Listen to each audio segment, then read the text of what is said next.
Bucksport Town Council meeting for June 14th, 2018. Roll call, please, Kathy. Mark Eastman. Here. Paul Rapp. Here. David Key. Here. David King. Here. Paul Stewart. Peter Stewart, I'm sorry. Peter Stewart's here. Paul Galvin. Here. Robbie Carmichael absent. Okay, item 3 is presentation of any town council recognitions. We don't have any, but we do have an update from Richard Campbell. Susan? I spoke to Mr. Campbell today. The Economic Development Director and I have a meeting next Friday with a potential business partner for Mr. Campbell in this development. We will be meeting, as I said, next Friday, and then Mr. Campbell and that proposal will be coming to the council at your second meeting in June. It also coincides with when you will have to decide on whether to move this forward or with another extension or to end the relationship. So that information will all be at the next meeting. As I said, the Economic Development Director and I have a meeting with a potential business partner in regard to the plan that he has for this proposal next Friday. Okay, any questions? Okay, item 4, consider minutes of previous meetings. We have minutes from May 31st, 2018 and May 10th, 2018. How would the council like to proceed? Motion to approve. Second. We have a motion and a second to approve the minutes from May 31st and May 10th. Anything from the public? From the council? All those in favor? Opposed? Motion passes. Item 5, receive and review correspondence and documents. We don't have any. Okay, item 6 is ordinances to be considered. First one being amendment to Appendix B, Council Rules for final adoption. Peter? I'll read the title of it. It says, "Be ordained by the Town Council of the Town of Bucksport, Maine, and Town Council assembled the enactment of an ordinance titled Amendment to Appendix B, Council Rules, such ordinance being for the purpose of correcting several conflicts with the Bucksport Town Charter, changing the second monthly meeting date for the Town Council, and replacing the content of Section 41 committees with new council committee instructions. The ordinance will be effective 7 days from the date of enactment by the Town Council." What it talks about is we're going to move our council meetings to the second and fourth Thursdays instead of the second and last Thursdays. If it falls on a holiday, it will be the following Thursday. Ordinance will take effect 7 days now instead of 30 days. Committee structure is going to be changed from 9 committees down to 5. We've decided that we're going to start those with our first meeting in July. Like we've done in the past, the mayor will put out a call for what committees we want to serve on, and he'll make the appointments from there. Okay, we need to have a motion on this, right? How would the council like to proceed on this? Motion to approve. Second. We have a motion and seconded to approve the adoption of amendment to Appendix B, Council Rules for final adoption. Anything further from the public? From the council? All those in favor? Opposed? Motion passes. Mr. Mayor, when does this become operative again? 7 days. Okay. Next one being ordinance Appendix O, Local Food Sovereignty Ordinance. Peter?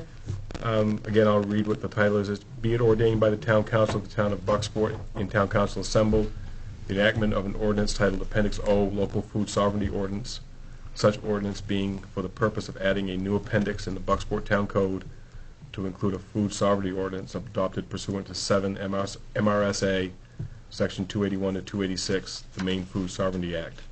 The ordinance will take effect 7 days from the date of enactment by the Town Council." And again, this is a new ordinance that we've talked about several times. We shortened up and basically followed what the state rules required. So that's what we're going to propose and go with. Motion to approve. Second. We have a motion and a second to approve the ordinance. Anything further from the public? From the council? All those in favor? Opposed? Motion passes. Can I say something just for a minute? I'd like to thank Joanna and her husband for bringing this to our attention. This is an ordinance that they approached the town with, that other communities were doing, and I like to think that this action is reflective of the fact that this council listened to the people that came before it and was able to provide some legislative help in getting some things done. So thank you both for Thanks. Okay. We took the vote, right? Did we take the vote? I thought, yeah, that's what I thought, yeah, gee. She confused me. I do that sometimes, not even on purpose. Don't take much. Okay, we're going to go to the first reading of amendment to Appendix C subdivision ordinance. Jeff?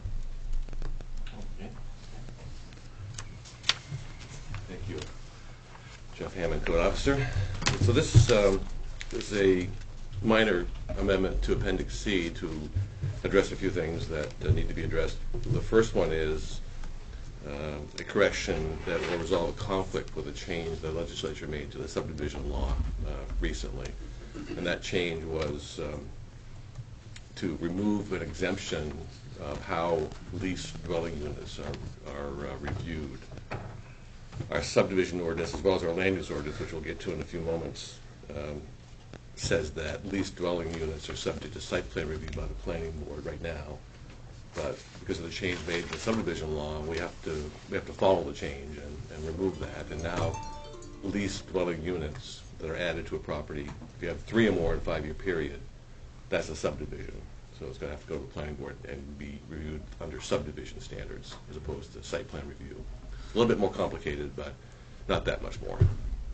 The next change is to make it clear that, contrary to what is currently required, a proposed subdivision can be on a gravel road, either a road that's constructed specifically for the subdivision or one that's existing, provided that the roads are either constructed to town standards or improved to town standards. Pavement is not required. It is now, but under this change, pavement is not required unless the developer asks the town to take the road. Then it would need to be paved to town standards. And the last change is to update reference to the DEP phosphorus control measures. The document that's referenced now is way outdated, so that's been corrected. And that's it. And these are all came from the state, these changes? Just the first one is in response to a change the state made to the subdivision law.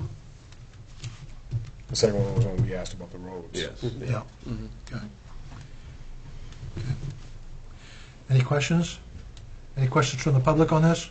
No way. I know. Could I make a suggestion?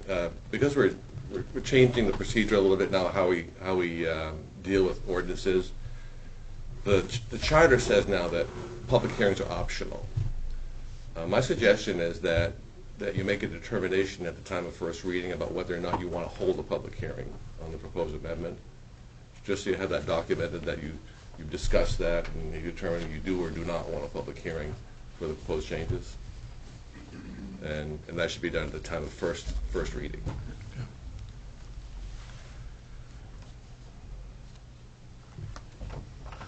Well, I'd personally like to continue to have public hearings on any ordinance changes. So what the charter says now, if you want to, it has to be done by majority vote.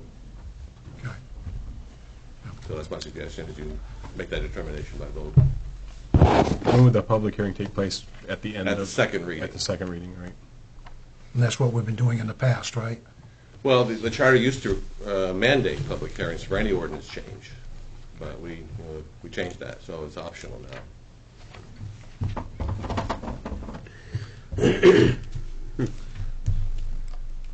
Well, how would the council like to proceed on this? Any motion to, Motion to set a public hearing? I'll second that. Anything further from the public? Anything further from the council? All those in favor? Opposed, motion passes. Okay, next one is the first reading for schedule of fees.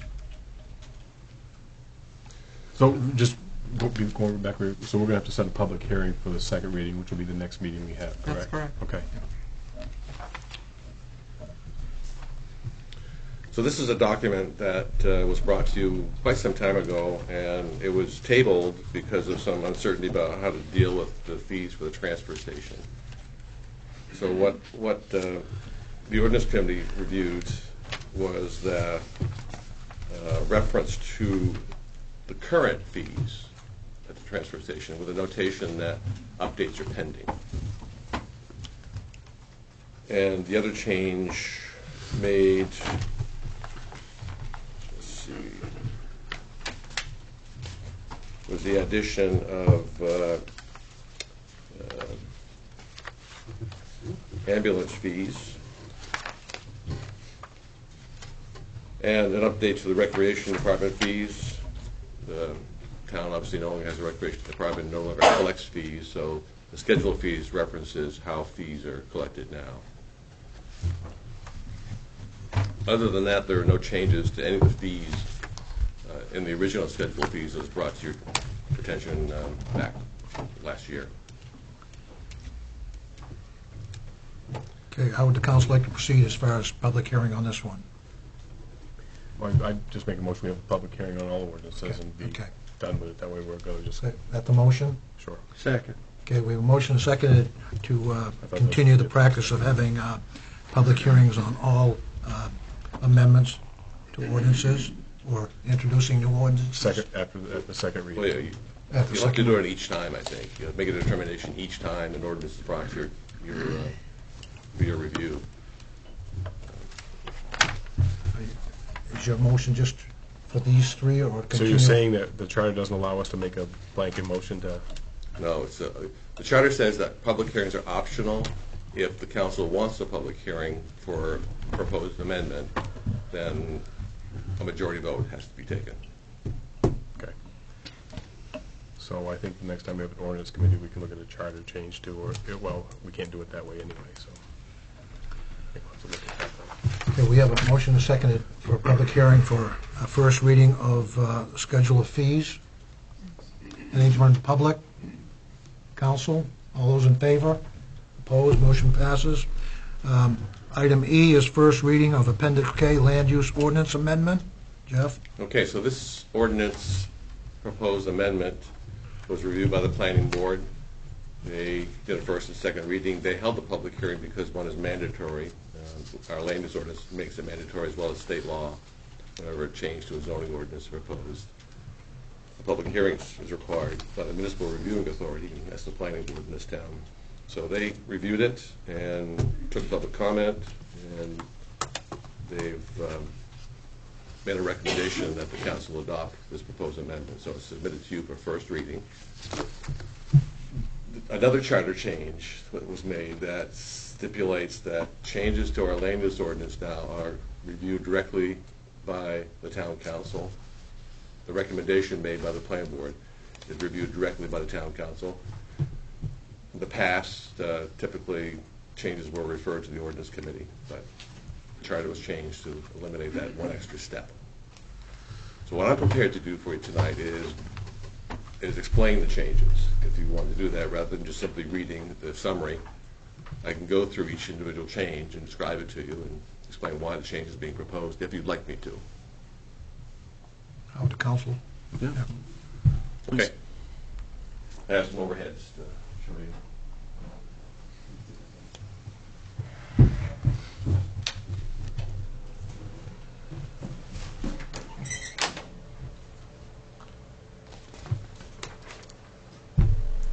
So the first change is actually to deal with that issue of the subdivision law amendment.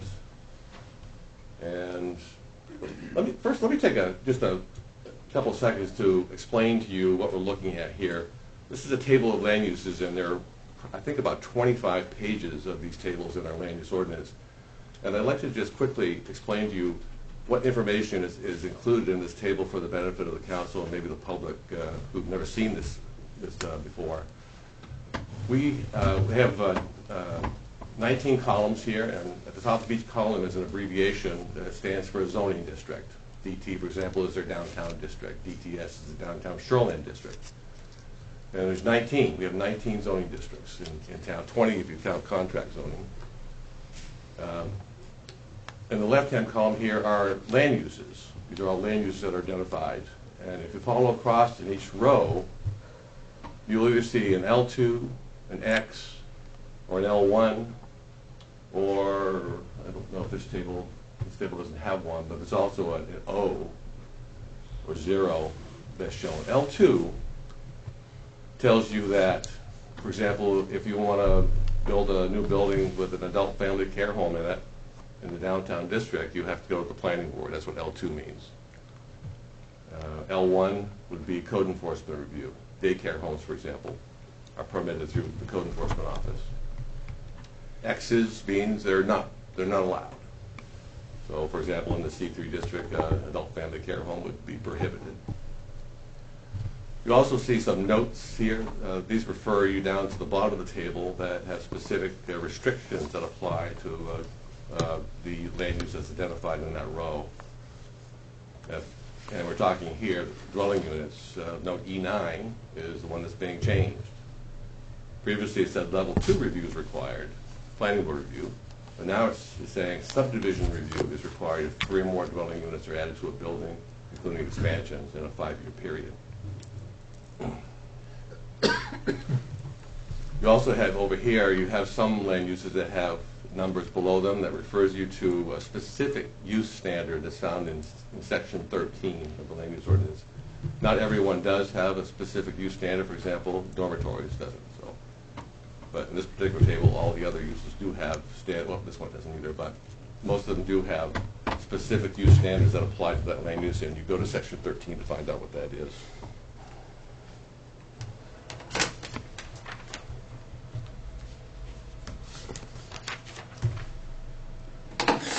Still in the table of land uses, this is the next proposed change. And we have a new land use that's being added. Tiny houses. And tiny houses are allowed, subject to code enforcement permitting, in every zoning district where one-family dwellings are allowed, including in the downtown area. And there are a couple of notes that apply to them.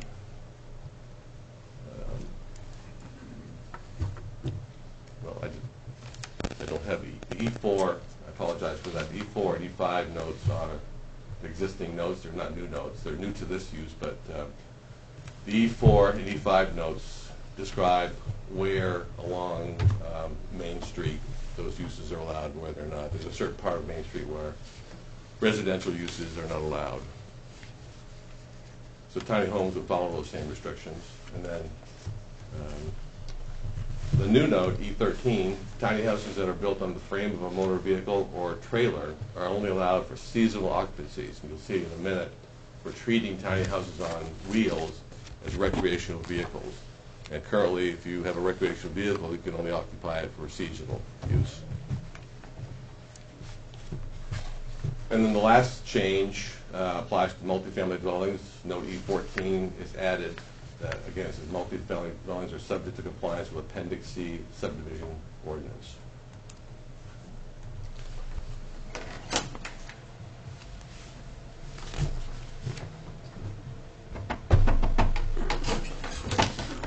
The next change is in general, Section 12, General Land Use Standards. This is just an update, the same update we did in Appendix C to make reference to a more current document from DEP. This applies to stormwater management, this particular standard. And if the planning board felt it necessary, they can ask for a stormwater management plan. And this ordinance says it needs to be prepared in accordance with Maine Stormwater Management Design Manual, most recent edition. That's just a clarification.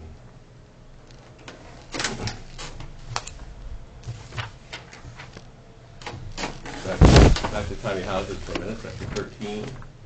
These are the specific standards that the table of land uses refers you to. Tiny houses are subject to compliance with the applicable requirements of the Maine Uniform Building and Energy Code. Tiny houses intended to be occupied as a primary residence must be supported by a foundation constructed in accordance with the applicable requirements of the International Residential Code as adopted by the state of Maine.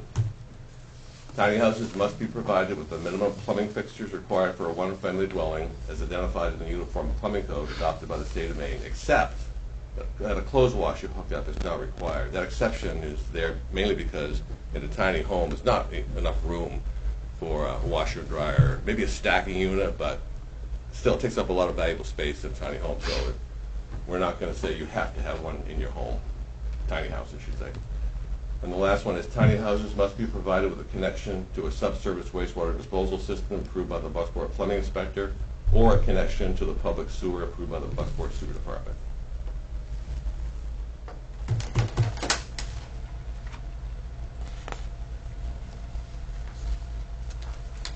This next change deals with parking spaces in the downtown and downtown shoreline districts. The purpose of the change is to allow a commercial building owner to add an apartment in their building.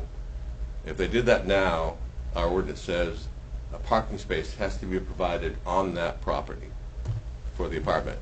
And there's a lot of properties on Main Street that just don't have any space for that. So the purpose of this change is to deal with that. Existing public parking spaces in the DT and DTS districts shall fulfill the parking requirements for any existing or proposed commercial or non-commercial use of an existing building on Main Street that is not provided with an on-site parking lot. Any public parking lot allowing overnight parking shall fulfill the parking requirements for any dwelling unit that may be allowed in an existing building occupied with a commercial or non-commercial use. You probably recall about a year ago we made some significant changes in our land use ordinance to dimensional standards in the DTS district with DEP's blessing. So it made it far easier than it was before to add an apartment in a commercial building on Main Street. But this parking requirement was an obstacle for that. So this change will allow that obstacle to go away.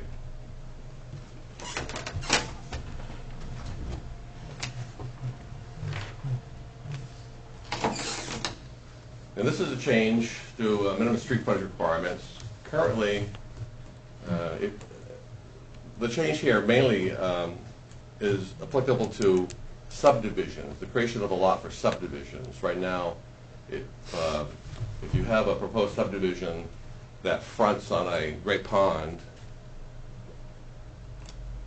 you have the minimum shore frontage requirements, but you also have a minimum street frontage requirement that's typically twice as much when you have a subdivision lot as the shore frontage. So you end up, I'll just show you quickly here. You're doing the subdivision now and meeting the minimum standards that apply in the shoreland and R2 district. You're looking at a lot like that. You have 200 feet of frontage on the water, but then you're required to have 400 feet of frontage on the road that the lot fronts on. So you end up with an irregular shaped lot. It makes it difficult to line lots up along the shoreline and make efficient use of the space. So the change would allow this. The change says you have to meet the minimum shore frontage requirements, but you're not going to be required to have any more frontage on the street than what you have on your shorefront. So you'll be able to have rectangular shaped lots that line right up to one another along the shore. Can you have less Have less than the 200 feet? Yes, yeah, sure, yeah. But the ordinance says, we'll go back to the language here. Because it says you don't need more than, but you can have less. So any lot that fronts on a street must have a minimum street frontage that is no less than the minimum shore frontage required for the lot. So you've got to have 200 then. If you've got to have 200 on the water. Yeah, that's just opposite of what you said. I guess I misunderstood your question. No, But you're saying this is just subdivision, Jeff? Not if somebody's got a 6-acre lot and they want to give their kid a lot? How would that play out? well, Each lot still has to have 200 feet you have, on the shore. But it seems it restrictive. depends on the district you're in. Now, if you go up into the table here, if you're in, the R2 district applies to all the great ponds or Okay. R2 districts. So in an R2, if you're not in a subdivision, you're required to have 200 feet of frontage on the street. So But let's say somebody's got a 6-acre lot with 600 feet of frontage, but a right-of-way to it. They're not going to be able to split that lot. Right? If they don't have if they don't have the requirement for road frontage, but they've got ample water frontage, they're not going to be able to split it. well, no, I don't think so. I think there's a provision in the ordinance that allows lots to be accessed by easement only or right of way. Oh, is that, Yeah. okay, That's addressed in another part of the ordinance. Okay. But yeah, As long as that's that's- doable. okay. But how do you excuse me, how do you get street frontage with no street? I mean, but that's what you're asking. Yeah, if, let's say you access it a right-of-way, or you just got a small, Yeah, you have flag lots, they're called, where you have, and those are permittable in Bucksport, where you have a very narrow strip that fronts on a road that leads you to a wider part of the lot.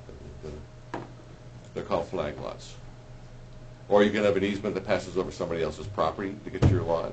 So are we contradicting ourselves in this then? Because I guess that, I'm thinking the same thing that we've talked about a couple of times, is that if I've got a shore frontage and I've got 400 feet, but my right-of-way into that shore frontage is only 50 feet, we're saying that's not allowed under this? Oh, it is, yeah.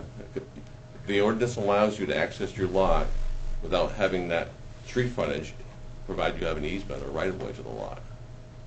It doesn't have to be, the right-of-way does not have to equal the frontage requirements in this table here. This only applies if your lot fronts on a street. but what if you have 300 feet of frontage on a street and 600 feet on the shore? Mhm. Would you be able to split it? For subdivision purposes? No, just for split a lot. I mean, because you wouldn't have 200 per lot. So tell me again, this is, Well, let's just say somebody's got 200 feet on the road and 400 feet on the shore, Yeah. but enough acreage, can they split that lot? with, They've got frontage on a road, but not enough. right. Are they able to split that lot? If you were taking a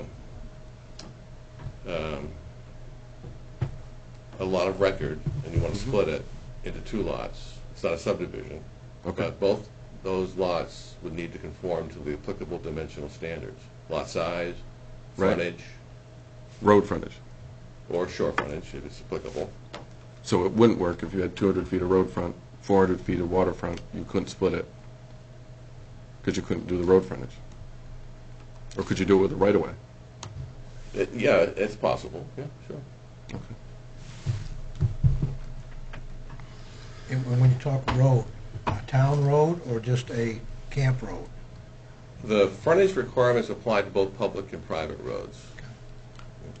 I mean, what is the purpose of the 200 feet on the road? Where does that, Well, the idea of lot width is to spread out development. You see the higher numbers are in the more rural parts of town, so that's where the objective is to spread out development, so you don't have a dense development. yeah, but on a lake, you're already going to be densely developed. I mean, that's just the nature of how they were broken up originally. Historically, yes, right, but So it's going to be hard to make those frontage, probably going to be hard to make those frontage requirements on any lake. Could be.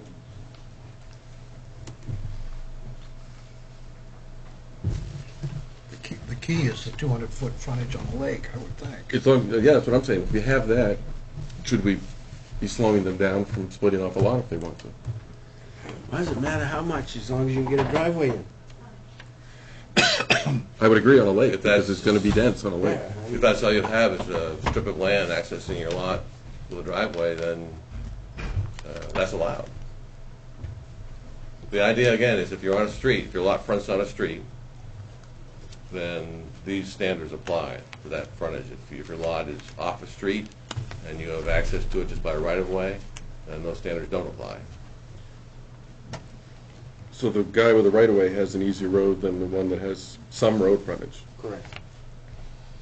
Yeah. I wouldn't be a proponent of that. How many I can't say that, landlocked lots? Because that's what you're talking about. Well, landlocked would mean you have no access to it. Well, access by right-of-way is pretty close to that. To not meeting that requirement. To the vast majority of the lots front on some type of road, either public or private, in some way. They have, even if it's a flag lot, they have, that lot has road frontage on a road. Right, but the point is, there's no minimum frontage required if you're accessing your lot only by a right-of-way or an easement. Whatever you have is I know, but if fine. it's a flag lot and it's just shaped that way, that's not an easement, that's the lot. And Yes, therefore it yes. has road frontage that would not meet 200 Well, feet of anything. and that's allowed. As I said, flag lots are permitted by our land use ordinance. If all you have to access your lot, a 2-acre lot, is a 25-foot strip of land that connects to a road, That's allowed by our town ordinance. So you have more rights with Less less land land. than you do if you have 300 feet of frontage and ample, 300 feet of road frontage and ample water frontage. You have less rights than you do if you have a right-of-way. I don't know how rights come into play. You can split it, where you can't split the one with the frontage. I mean, with these lakes, they're all small lots. I would just be in favor of not having a minimum road frontage for those waterfront lots.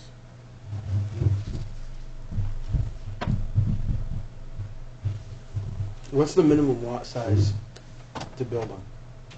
It depends where you are and if it's a subdivision. What we're talking about here, On waterfront. waterfront, right? This has to do with waterfront, right, or water district?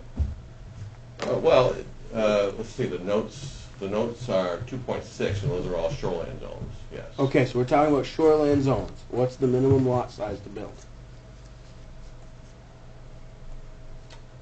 It depends on what shoreline zone it is. I don't mean to be evasive, but it's not a straight, simple answer. It depends what the zone is What's the smallest? and the district we're in, 1,000 square feet. That's a commercial use on Main Street. Yeah, Over there. but Adjacent to Great Ponds, the minimum lot size is 40,000 square feet, a little bit less than an acre. I just don't really see why we'd. So what's the minimum frontage you could have with that size lot? On the shore? On any shore, or, because you're saying 200 shore, 200 road. What's the minimum frontage you could have to have that size lot? On the Great Ponds, 200 feet. That's DEP mandated. Oh, that's DEP mandated. Yeah. So we can't change that. No, but No. we can. But the change that's being proposed addresses this. Where right now, if you want to do a subdivision on the Great Pond, you're going to have an odd-shaped lot like that. With the change, you end up having no more frontage here than you do here. So you have a rectangular-shaped lot, you make more efficient use of the shorefront space and your street frontage. So you shrunk down the frontage on the road from Cut it 500 in to half, 200. cut it in half, yeah. A subdivision lot. Non-subdivision lot, you still have 200 and 200. That's what Because the you ordinance can't requires get to now. 40,000 square feet any other way. Yeah, 208 by 208 snake. I took Bucksport math. Now, if you're doing a 30 subdivision, years ago. can you make a flag lot, one of your lots in a subdivision? I don't think our subdivision ordinance allows that. I'm not sure, but I don't think so. What I'm more concerned about, David, is, let's say I'm you've pretty got sure you have 6 acres on a pond, they want to give your kid a lot. If you don't have the road frontage, you can't, but the person who has the right-of-way could, if it was the same circumstances. If that's what I'm understanding. Well, it's hard to talk about this in great detail in this setting, but the variances are also a tool that could be used to allow a lot that doesn't quite meet the standards, if it makes sense to do that. I can't think of an example in my time here where lot size was an issue. The dimensional standards we have in the ordinance were problematic for splitting property. This is an issue that is brought to me by a property owner. He had property on Brewer Lake, and when he read the ordinance, he realized the shape of his lots he'd have to establish for subdivision. He came to me and expressed his concern about that. So this is an attempt to address that concern. And I can understand that, because it was 400, but even 200. The problem is that if the 200 on the water is the required, you can't move that 200 and stay at the 40,000. minimum size Right. of 40,000 something square feet, right? Well, you could if you didn't have a road frontage requirement, because you could just be 200 and longer or spread out. It may not be a rectangle, but I don't know that you're going to make rectangles on ponds that have already been developed. You're going to find in most cases, if you're going to establish shorefront lots on an undeveloped shoreline, you're going to build a road that follows the back line of those lots for access to all the lots. So that's typical. I agree with you there if you're doing a subdivision, putting in a road, but I'm more concerned about the guy who's got this big lot and he wants to give his son or his daughter a piece. He's not going to be able to do it with this.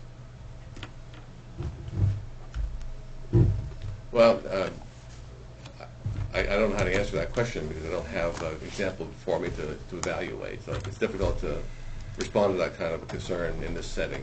Mark, Okay. so. You could give a right-of-way through the corner of your lot to that lot. I'm not sure. The last change that's proposed is in the definition section. We added the definition for tiny house, a dwelling that's 400 square feet or less in floor area, excluding lofts. And the definition for recreational vehicle is modified by adding a tiny house permanently attached to a motor vehicle or to a trailer frame designed to be towed by a motor vehicle as a type of recreational vehicle. Is that the state's definition under tiny house? This one? Yes. Yes. Yes. No, the one about it having to be on a foundation, or in the state regulations for tiny house, do they require that tiny homes not be on wheels? Or is that our? This proposal to describe tiny houses on wheels as recreational vehicles is originating from this town. It's not in state definitions. There are towns that, a lot of move-back towns, that are struggling with that issue of tiny houses on wheels. How do you regulate them? Should they be regulated by the IRC, the move-back, or some other standard, like recreational vehicles are built to a standard, nationally recognized standard. And should you require a tiny house that somebody wants to live in year-round to be on a foundation, or is it okay to have it on wheels? If it was attached to a septic system and a water supply of some kind, why would we care if it was on wheels or not? It would have the same limitations that you would have with a recreational vehicle.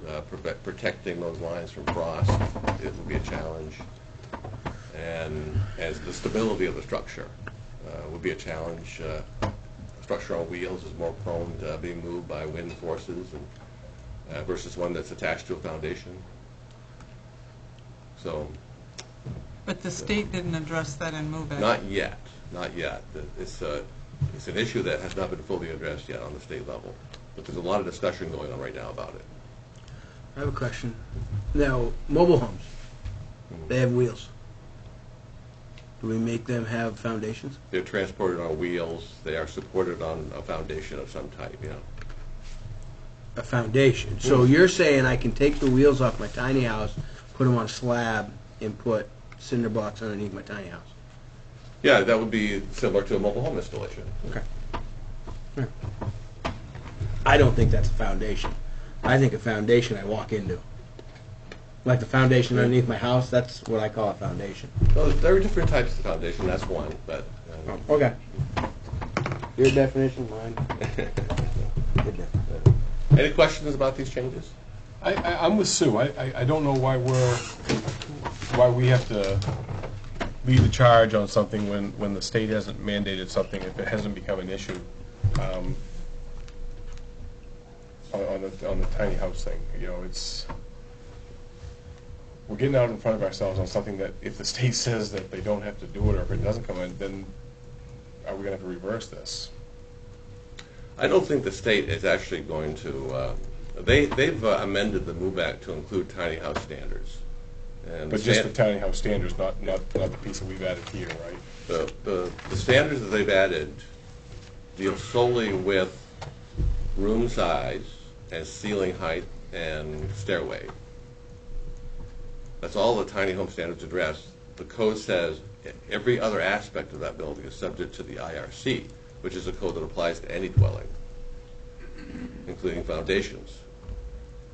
So because a tiny house on wheels is more similar to a mobile home or a recreational vehicle, I think they should be treated as we treat those.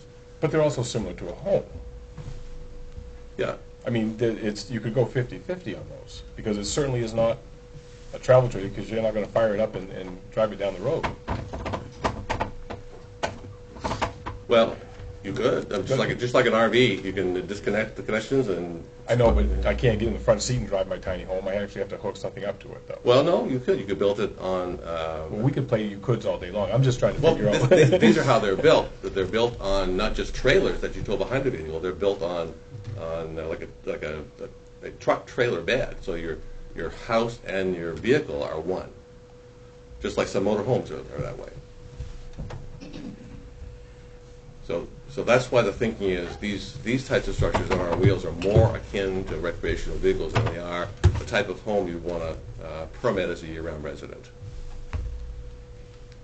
Are they subject to the insulation and construction standards and other things? You just said that they were treated for stairs and something else. Room size and headroom, But- and emergency escapes. But the standards for their construction are different than the standards for construction for a recreational vehicle, RVs are built to a national standard. but not for insulation value and residential living, right? I'm not trying, I'm trying to work it through in my head what the difference is between these entities and recreational vehicles. And the thing that I see is that if MUBEC applies to every aspect of their construction except for a few limited areas, then their construction is materially different than my 30-foot to 32-foot travel trailer that the cold will come in through the outside walls in 3 seconds once it hits 40 degrees. You know, that it's a different kind of, it's built for a different purpose.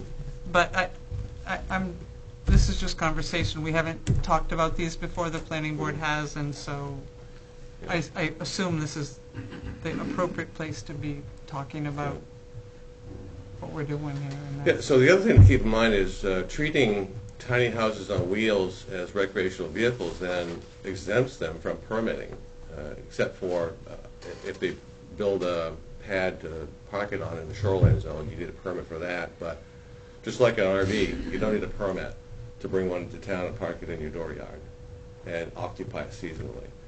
So if we keep tiny houses as a type of RV, the same would apply. You can build your tiny house in Bucksport or wherever on wheels and keep it in Bucksport and occupy it seasonally, as proposed now. If we consider it to be a house subject to IRC, you need a permit, you need a foundation. But as soon as the wheels come off, then that's what they need to get, though, right? Yeah, if you're gonna install it permanently, and permanently is on a foundation, then you need a permit to do that. Just like you would a mobile home. Posts are considered foundation too, correct? Piers, yes, are type of foundation, yeah.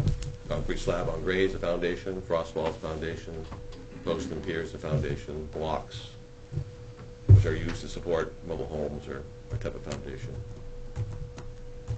Thank you. I think the wheels are stable.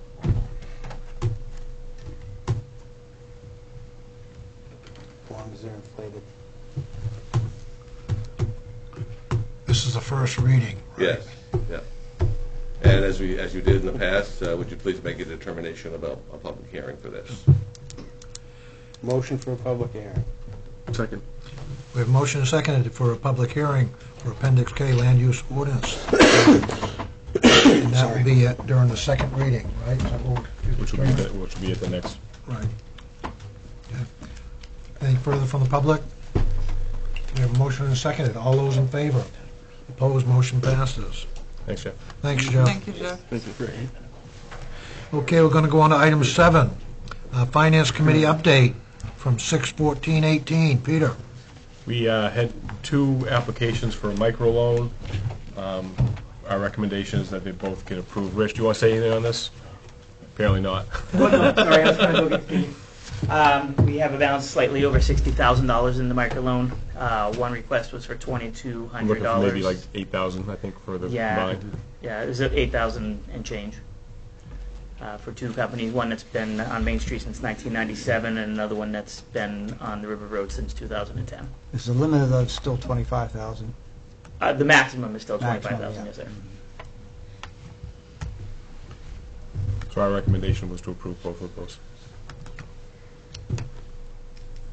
Do we have a, No, the Finance Committee has the authority to approve. okay.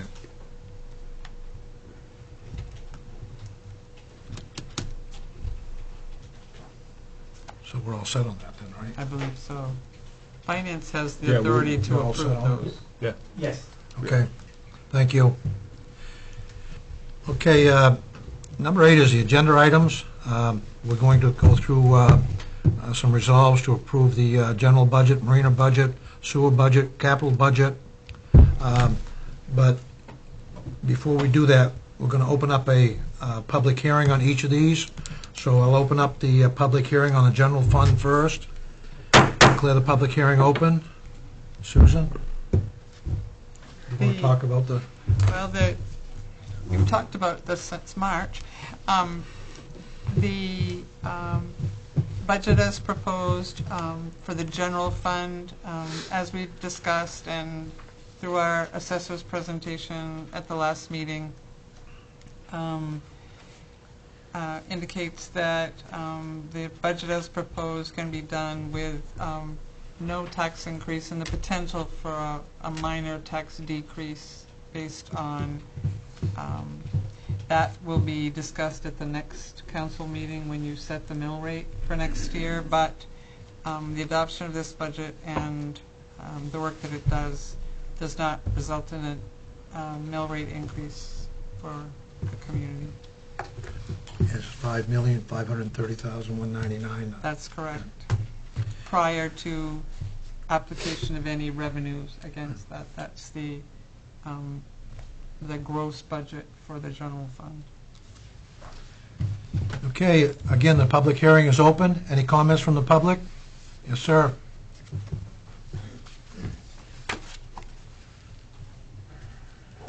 Jim Morrison, East Bucksport. You said a slight decrease possibly? Yes. Would that be in the mill rate or in the? In the mill rate.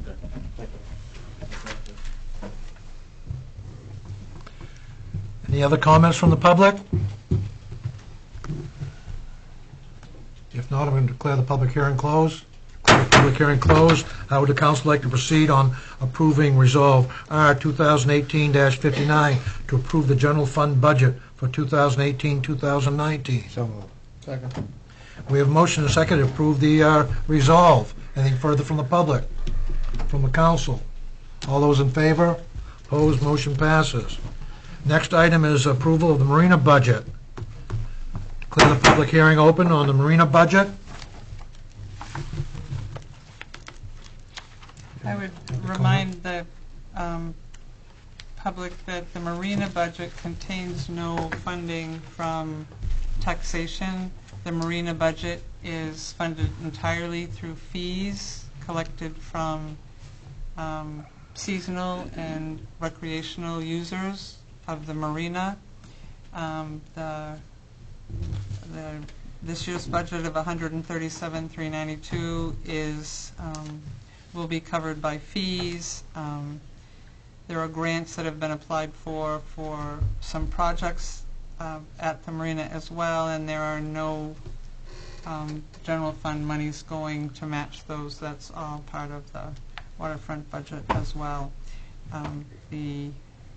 There will be an addition of 4 new slips this year, 4 new slips next year, for additional seasonal boaters, but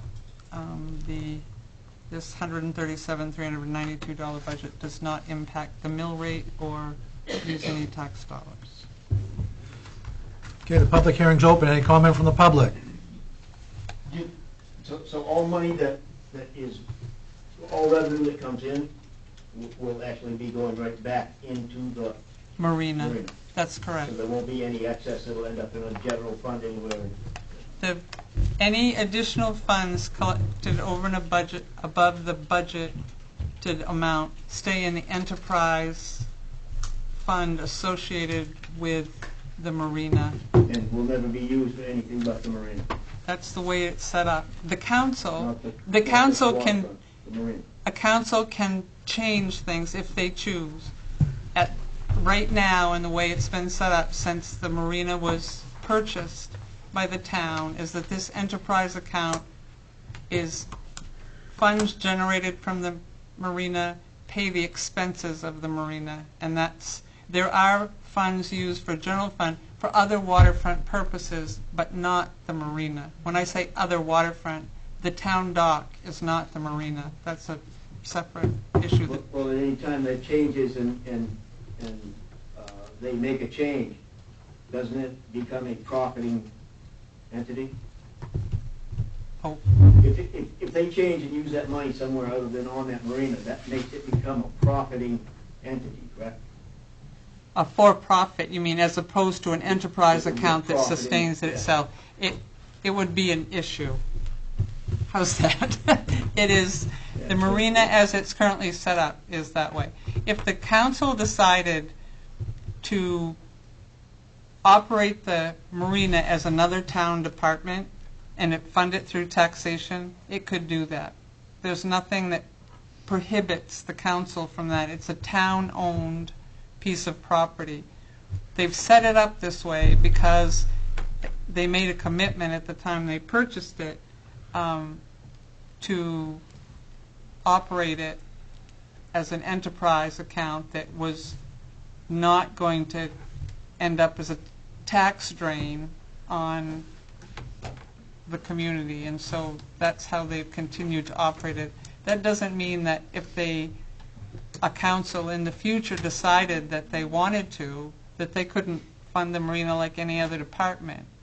The council that purchased it and the council since then have made the decision to continue that commitment, which is an enterprise account and a box around income and expense that keeps it in that thing. But it's, the actions of a council can't bind the actions of a future council in perpetuity. Future councils can change things if they choose to. But at this point, and for the going on 5 years that the town has owned it, that's the way they've operated it, and I've heard nothing that indicates that this council at least has any plan to do anything any differently. The council, of course, can speak for itself, but that's been... I think the main thing is that if they did start to make a substantial amount of money there, that would go back into the marina account because there's going to be long-range maintenance on that facility. And the council didn't want them coming necessarily to the town for taxpayers' money to fund any repairs on that marina. Yes, I understand it's completely self-sufficient. And, Right. you know, in the future, it may become something that has a large amount in its reserve. But that money would go back into a capital account for that enterprise operation for future expansion or improvements. But we have a role in the strategic direction of the marina. and Absolutely. You know, we wanted to make some major strategic changes in how it operates, then we have the ability to impact that. That's right. That's true for any department of the town. Okay, any other comments from the public? From the council? I have a question. I may know the answer, but in the packet that we had to review this time, there were a lot of spreadsheets in here, and we just approved the resolve for the budget. But I noticed in there that, you know, we had a percent of monies expended for the year, and they were in like the 60 to 70% range. So you're using that as kind of a stake in the ground or a calibration point for putting the budget, otherwise we'd be updating everything every 2 weeks or trying to keep up. But That expended in the current year percentage was at the time the budget was initially presented to you. And that Right, and I that's don't what I mean, change that's- that until year end when that's updated. with- Right, and when we come up next year, the same thing. It's kind of our calibration point, starting point to go forward on the That's budget. Okay. Yep, Any thank other you. comments from the public? If not, I'm going to close the public hearing. Declare the public hearing closed on the marina operation. How would the council like to proceed? Motion to approve. Okay, we have a motion and a second to approve Resolve 2018-60 to approve the Marina budget for 2018-2019. All those in favor? Opposed? Motion passes. Okay, going to open the, declare public hearing for the sewer budget. Declare the public hearing open for the sewer budget for 2018-2019. Susan? This is the other budget that the town has that is paid for through user fees. The sewer users of the system pay all the costs of the sewer budget except for $15,412 annually, and that is a partial interest payment on the swirl concentrator that down here at the end of the bridge. And that, my understanding, was a commitment that the town made at the time that swirl concentrator was installed, was that general fund monies would pay that small portion of interest, that $15,000. But the rest of the cost of the system, its operation and maintenance, including the debt service on the $13.5 million new secondary treatment facility, is entirely paid by user fees. And this budget supports that. I am very pleased, it's in my manager's report, to talk about the fact that we have submitted our request to rural development to utilize the balance of the grant funds associated with this project for two items. One are two replacement pumps for the pump station next to Hannaford, and the second is to install a solar array at the sewer treatment facility that has been estimated with the ability to reduce the power cost, the electric cost at that facility by more than $20,000 a year.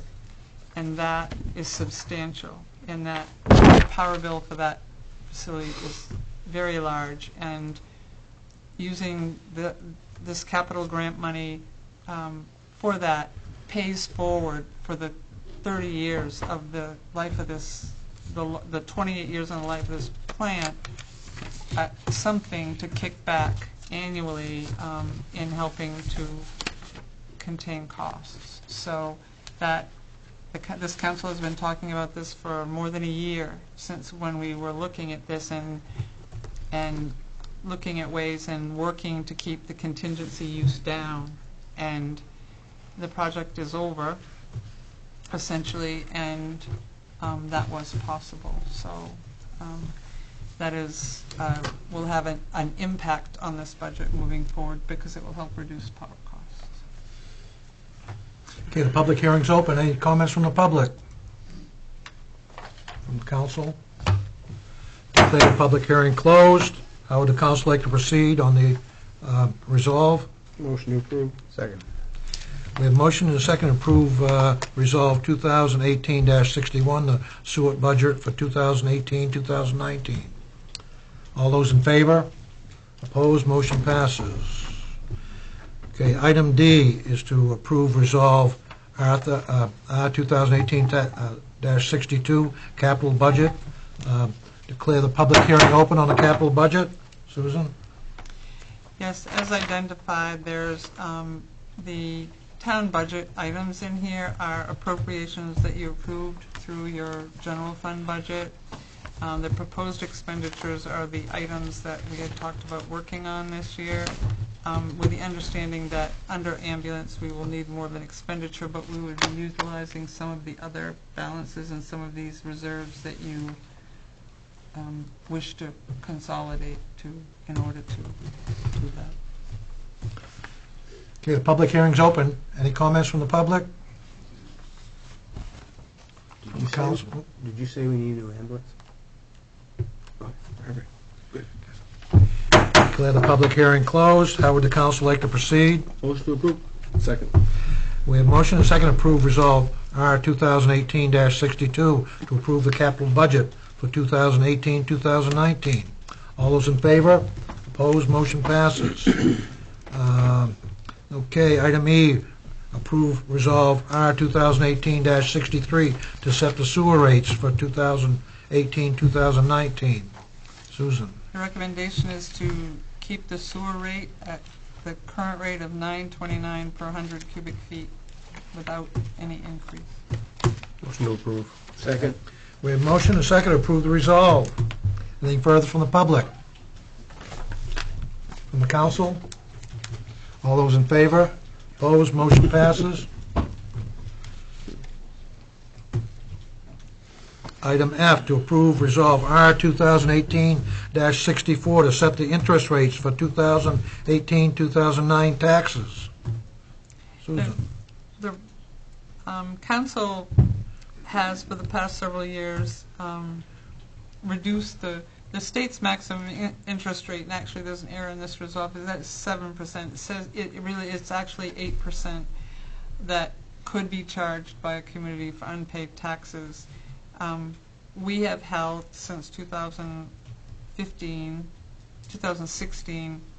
a 4% interest rate for unpaid taxes, and my recommendation is that we continue that lower interest rate. Motion approved. Second. Okay, we have motion and a second to approve resolve 2018-64 to set the interest rates at 4% for 2018, 2019 taxes. Anything from the public? From the council? All those in favor? Opposed? Motion passes. Item G, to approve resolve R 2018-65 to set the date when taxes are due and payable for 2018, 2019. The date that is on the resolve and is generally adopted, or always is adopted, is July 1st. Taxes are due and payable as of July 1. However, the due dates for the community are of that, although they're all due as of July 1st, no interest accrues on the first half payment if paid by the end of August, and no interest accrues on the second half of the payment if it's paid by the end of March. But the actual due date, what this allows is that if a property is sold at some point that after July 1, in settlement of taxes, the year's taxes are settled, and not just a small amount of them, which results in, property liens and all sorts of other things happening down the road. But it sets the date that they're due as the first day of the fiscal year, and no interest starts on first half until the end of August, and second half until the end of March. Motion approved. Second. Okay, we have a motion and a second to approve resolve R 2018-65 to set the dates when taxes are due for payable for 2018, 2019. Anything further from the public? From the council? All those in favor? Opposed? Motion passes. Item H, to approve resolve R 2018-66 to approve local road assistance funds from MDOT for 2018, 2019. Susan.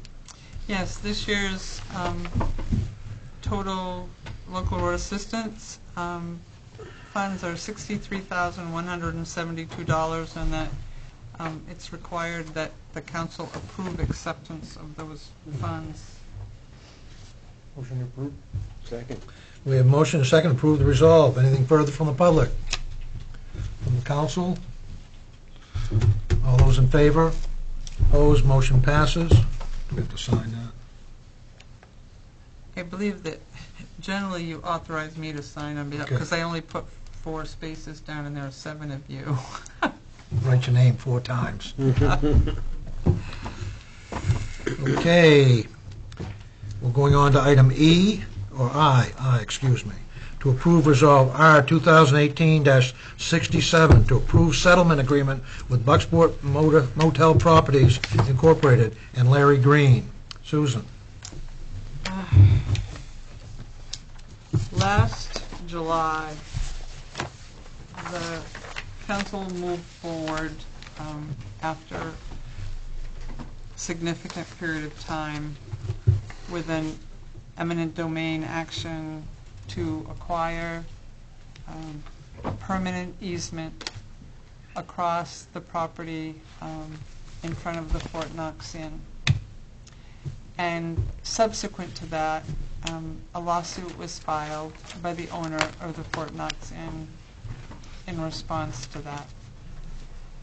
And since that time, there have been a number of iterations between attorneys over this matter. But recently, actually a little over a month ago, a mediation hearing was scheduled between the town and its attorney and Mr. Green, the owner of Bucksport Motel Properties, Inc., which is the legal name of the Fort Knox Inn ownership. And that didn't happen. It got rescheduled, and that rescheduled hearing was yesterday.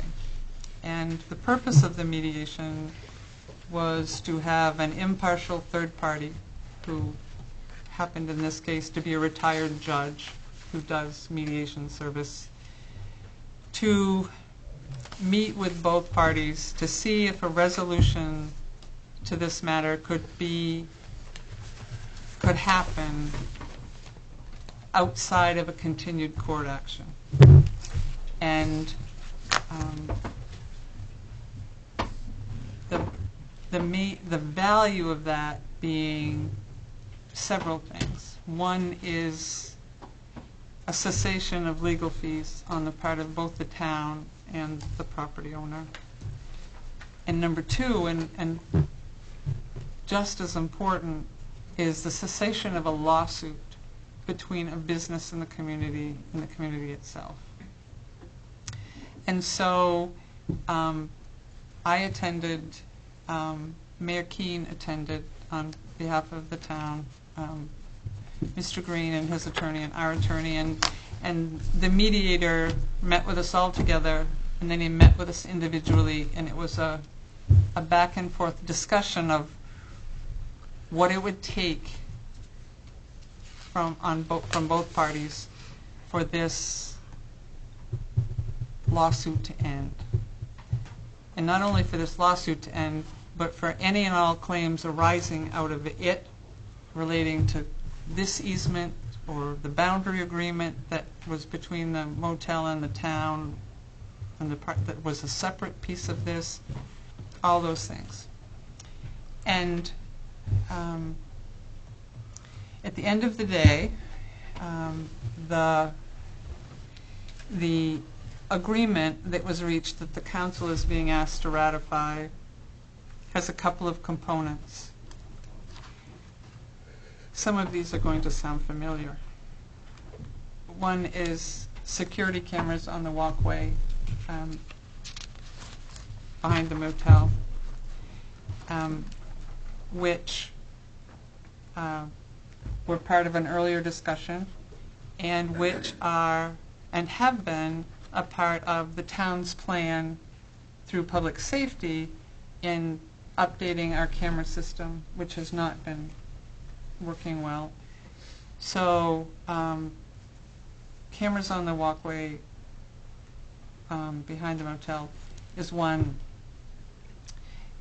Privacy glazing of windows on the first floor is the second. And the third is a $20,000 payment from the town to Mr. Green. And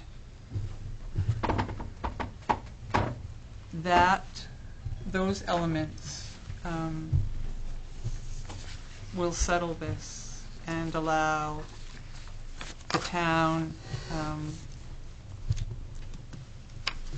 the town's easement is then perfected, the lawsuit goes away, there are no additional legal fees, and I am hopeful, very hopeful, that the Fort Knox Inn and its owner will work cooperatively with the community as we concentrate on making the waterfront feature component of the redevelopment of this town. And so, that is what the council is being asked to approve. The cost of the glazing and the cameras is minimal in terms of expenditure, and were already steps the town was willing to take prior to this in order to affect this change. So he owns the glazing, we own the cameras, Yes. and monitoring through like we want to do that was. Yes. But the cameras are part of our system. They're not connected into his system, nothing he monitors. These are cameras that are just part of the town's system, but they see the area behind the motel. Motion to approve. Second. We have a motion and a second to approve the resolve for settlement agreement with Bucksport Motel Properties. Anything further from the public? From the council? Can you say, Susan, what our legal fees were to this date and what they would have been if... Approximately $24,000 to date. And the estimated cost of continued litigation was an additional $30,000, plus whatever the settlement would have been through a court action, which the town's appraisal of the value of that was zero. Mr. Green's appraisal from his licensed appraiser was $114,000. The court would have come down somewhere between $0 and $114,000. But the cost of getting to that would have been another year of litigation. And so the amount you're paying your attorney, and then whatever that settlement was, and an ongoing adversarial relationship legally for the town with a business that Thank you. Which could have been settled before. We offered him both things. That's the problem I have with the doing of the first two things. We offered him them before, and then we went to court. Anyway, we got a motion and seconded on the floor, right? Anything further from the public? We got what he wanted and more. Yes, sir. Does this give us a permanent easement? this Not is, to be it's permanent. The town, it is the town's easement, that 6 foot wide Right. crossing unfettered, meaning no gates, no impediments, is the town's.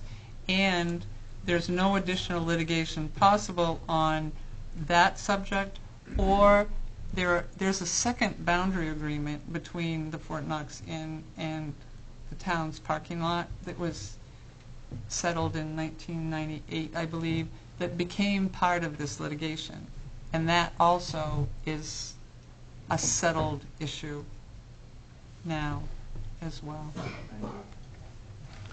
Yes, sir. So the short answer for the $20,000 was to buy his silence on the subject, to end the subject. That's what $20,000 bought us. I guess you could look at it that way if you wanted. Well, I don't understand any other thing. I don't understand anything else that actually was accomplished with that money. Did buying belong to Neil, or, you know? Well, it really Could have buys prevented you us from paying $114,000. Well, I understand it's a lot less. But Yeah. It truly buys you the right of way with no other, it's done. Forever. Forever. It buys you the right of way to go through that property, which was his property, and it's never been bought.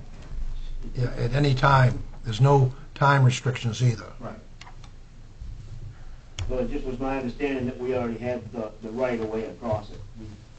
He couldn't take that away from us. I understood it that way before. Yeah, I think you're right. It's just, that's the way. the Well, that's what he was, legal that's what, system that's what is, the and- suit was against, was us taking it. A judge could have said yes.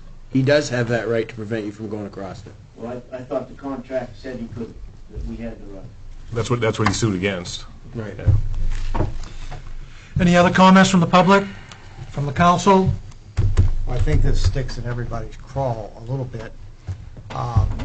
We're buying, the reason I'm voting for it is because it's going to cost more money to proceed than what we're settling it for. So it's a bitter pill, for me, as far as I'm concerned. One side acted honorably and one not so much so. But it is what it is, and I'll vote for it. Well said, Mr. Keaton. Any other comments from the public? From the council? Okay, all those in favor? Opposed, motion passes. Okay, item 9, resignations, appointments, and assignments, and elections. I don't believe we have any. Approval of item 10 is approval of quitclaim deeds or discharges of deeds. I don't believe we have any. Item 11 is town manager's report. Thank you to everyone who took time to attend the ADAPT open house at the former Heart and Soul Rosens building on June 6th. The consultants received a lot of good feedback on the information presented and will be working on the final plan over the summer. If you missed the Puppeteers last night at the first Wednesday on Main of the season, the Alamo is the site of the second Wednesday on Main event on June 20th with a discussion with Maine State Prison Warden Randall Liberty. It's sure to be an interesting event and a great time to explore the local dining options, always capped off by an ice cream from the dairy port. I will be attending a meeting with Main Street Bucksport representatives and others this coming Friday to discuss a grant opportunity that exists called Creative Communities Equal Economic Development, sponsored by the Maine Arts Commission.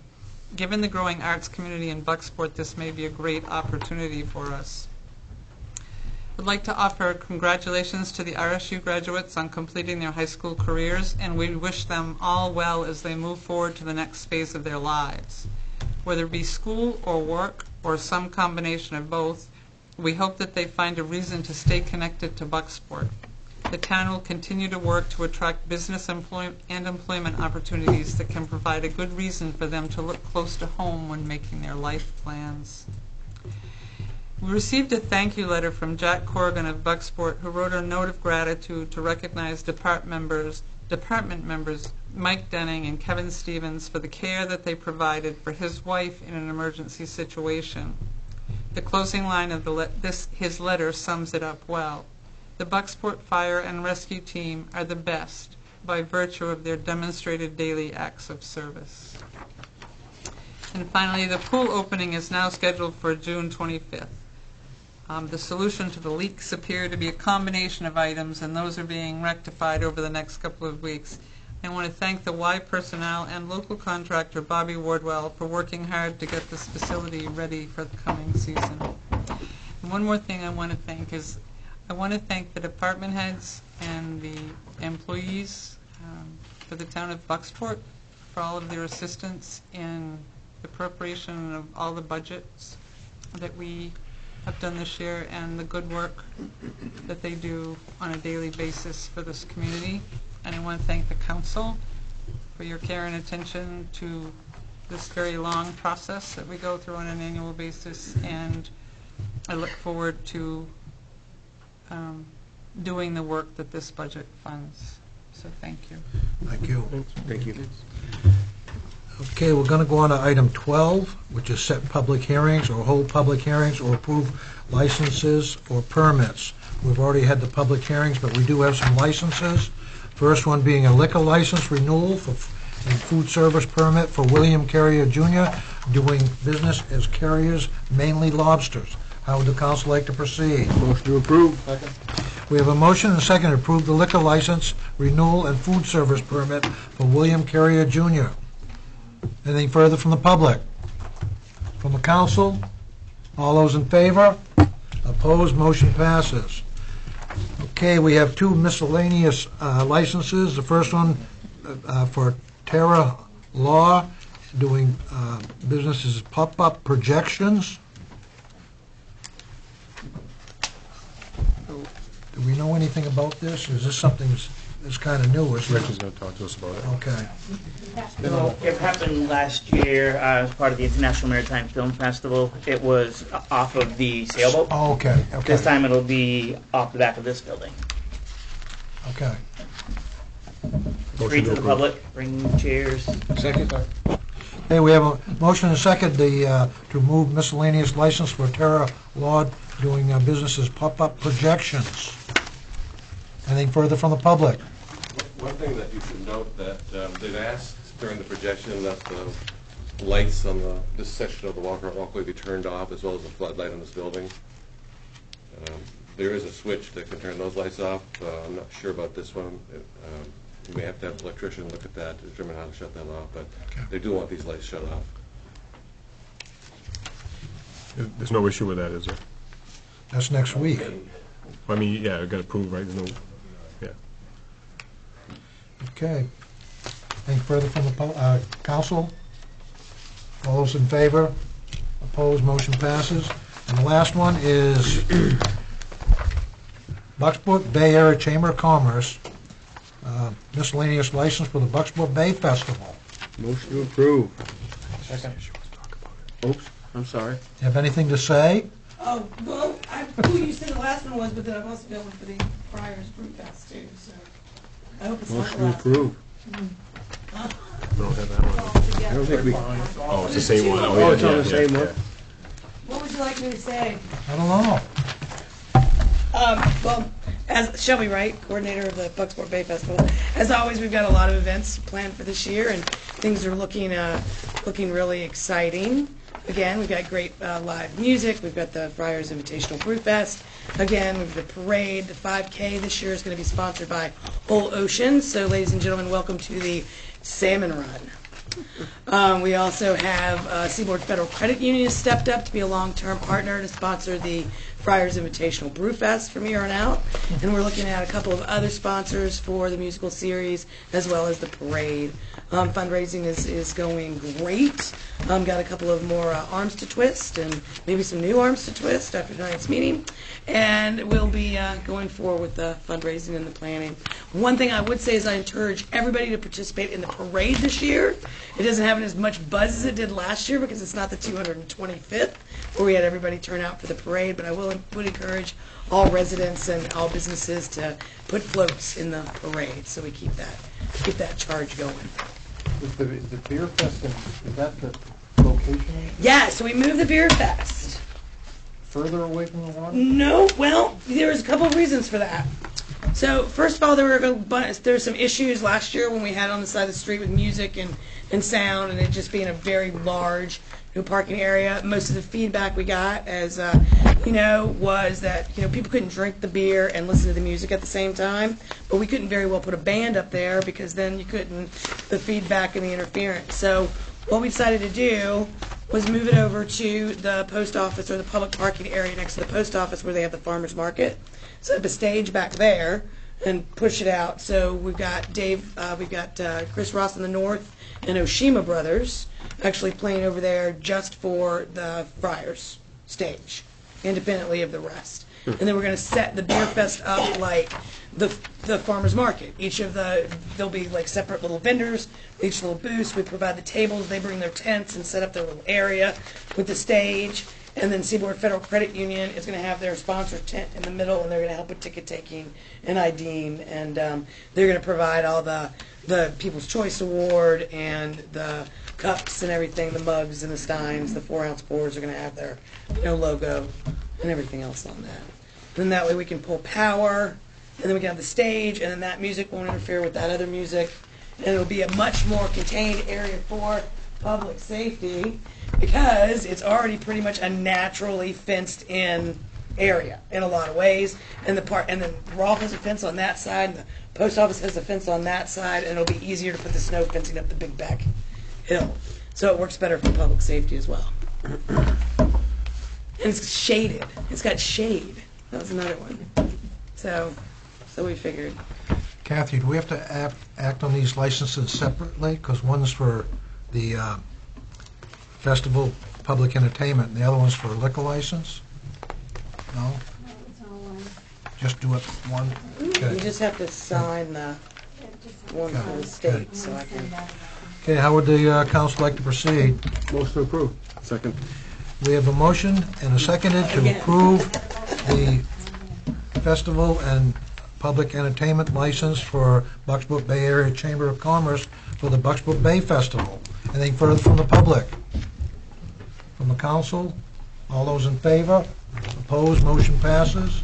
Kathy, do you have one that you want them to Yes, sign? I have another one. I can give you this one. I have 3 or 4 of them myself. Item 13, discussion items not on the agenda for the council and the public. We'll open it to the public first. Any discussion items from the public? Yes, sir. I'm gonna talk about my grandson, Dave Lee, or Natty, had on the Bill Green show here a while ago. Come on up here, Frank. Can you come up here, Frank, so we... You do I have to, all right. I'm standing, that's the best I can do. Yes, Frank Dunbar, Bucksport resident. Of course, Dave is working on the library over here, and I think he's doing a tremendous job. Bill Green came down, and they interviewed him about an hour. They only showed just a short segment of it. He even took him over the fort and told him what he was doing over there and so forth. And when he described where the granite come from, Blue Hill, he said those masons back then were a lot smarter than we were. Because what they had to work with, I couldn't have done that, he said. But anyway, him and Bill just talked for almost an hour. And then later on, he got a call from Portland. The guy wanted to know if he had any of those, what do you call them again, what kind of shingles, Jim? Roof and slate. Okay. And how he got contacted by this guy in Portland, they heard it on the West Coast. And that guy on the West Coast called that guy in Portland to let him know, do you need any of these shingles? And he said no. But then again, I think that ad was just as good as those we paid for. Because Bill had, evidently must have one of those drones or something, because he covered this whole area. I mean, he was over there. And they, what kind of, it's in the, what they call it again? Well, they call it just the shoreline. Well, it was a nice thing that Bill said. It sounded real good. But I don't know. I'd like to see my young man get a little thank you, a little something like that. I really do. He did a tremendous job. I told him later on, you'll be the second Bill Green.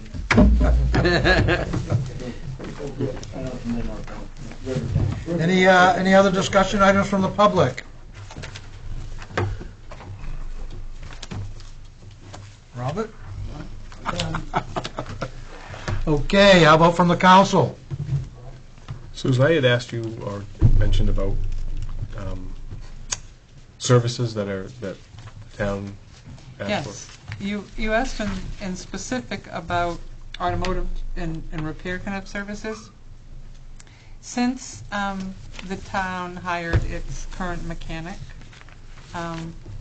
virtually all of the repairs to all town equipment up to warranty or major dealership oriented is done in-house. Those are... Yeah, I saw that. If there is stuff done that's not covered by our mechanic, is there a process on how that's doled out to, if it's not warranty work? Or? I talked to Jay and to the other department heads, and it's been some time since there's been any of that work that's gone outside since Matt Pierce has been working for us, because virtually all of it's handled.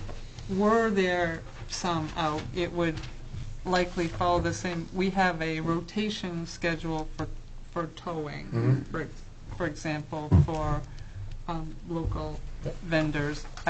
Obviously, anyone who wants a specific, but if they don't express a preference, there's a rotation. But otherwise, for other kinds of services or items that the town does, anything pretty much under $5,000, we call around to get quotes on it, even though there's not a formal bid process. So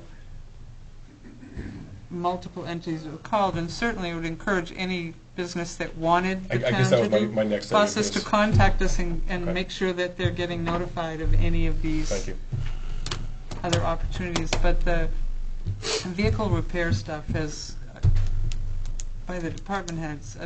It's all in-house unless it's something so complex that it's a dealership Thanks. issue. We already did that once a few months ago with Rich and I interviewed a small company that wanted to get involved with the broadband for project management and so forth. And it didn't work out, but the person came forward and we sat down and had the interview with him, and his qualifications did not meet our expectations, so that was the end of that. But I guess my thing would be if somebody wants to come forward, they can come talk to you. Absolutely. Yeah, okay, thanks. I don't know how many people have been out in the town on the weekends for dinners and stuff, but it's just great now what's going on. We've got choices, options, they're different. I've been making the most of them. It's not the same stuff between the restaurants, it's all unique. And it's great to go to a place and not be able to get in because it's so busy. That's been happening. So, encourage everybody to get out and try it. Any other discussion items from the council? Okay, we'll go on to item 14, committee assignments. Schedule a regulatory review committee meeting. Are we waiting on all these until we actually create a new? I think so. You can hold these. Yeah. Okay, we're going to table all these? Okay. Okay, in that case, we'll go to item 15. Motion to adjourn. Second. We have a motion and a second for adjournment. All those in favor? Opposed? Motion passes. Jeff was up last weekend. Oh, he was? And we sat out in back of Wine and Design with my parents. Was that the picture that you had of your Yeah, parents on? yeah.